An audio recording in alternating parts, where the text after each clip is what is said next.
Le président élu Donald Trump a choisi Andrew Ferguson pour diriger la Federal Trade Commission, une agence fédérale chargée de faire respecter les lois antitrust et de protection des consommateurs.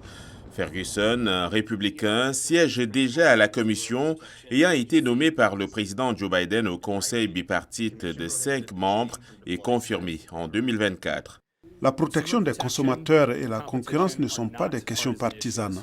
Ferguson a précédemment occupé le poste de procureur général de l'État de Virginie et de conseiller en chef auprès du sénateur Mitch McConnell, qui a pris la parole lors de son audition de nomination en 2023. Quand Andrew relève un défi, il s'y concentre entièrement.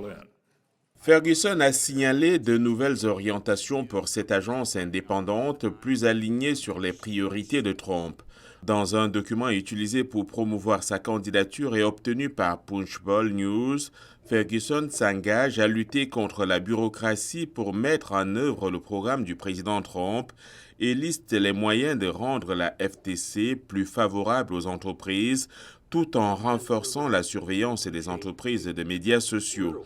Bill Bayer est chercheur invité à la Brookings Institution et ancien directeur du bureau de la concurrence de la FTC. Il se concentre beaucoup sur les plateformes technologiques, à la fois sur leur domination économique et sur leur prétendue censure des opinions conservatrices. Trump et d'autres républicains ont souvent critiqué la modération des contenus par les entreprises de médias sociaux. Ils citent la suppression de publications de sceptiques du COVID-19 et le bannissement de Trump après l'attaque du 6 janvier 2021 contre le Capitole comme preuve de traitements biaisés contre les voix conservatrices. Trump a abordé ce sujet sur son site de campagne. Aujourd'hui, j'annonce mon plan pour briser le régime de censure de la gauche et rétablir le droit à la liberté d'expression pour tous les Américains. Dans 2 affaires l'année dernière, la Cour suprême des États-Unis a statué en faveur des pratiques actuelles de modération de contenu par les entreprises de médias sociaux. Ferguson a suggéré que les lois antitrust pourraient fournir une autre stratégie pour atteindre l'objectif de Trump.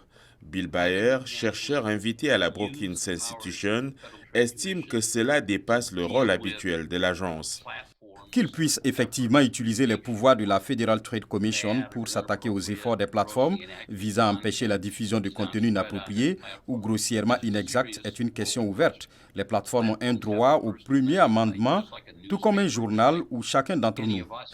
La FTC, sous la présidence actuelle de Lina Khan, a déjà intenté des poursuites contre des géants technologiques comme Meta et Amazon pour pratiques anticoncurrentielles. La menace d'un examen accru des politiques de modération des contenus pourrait être un point de basculement pour que les entreprises de Big Tech s'alignent sur les objectifs de Trump. La semaine dernière, Meta a annoncé qu'elle mettrait fin à la vérification des faits sur Facebook et Instagram et qu'elle adopterait un système laissant les utilisateurs eux-mêmes contrôler les contenus, comme sur X, la plateforme d'Elon Musk.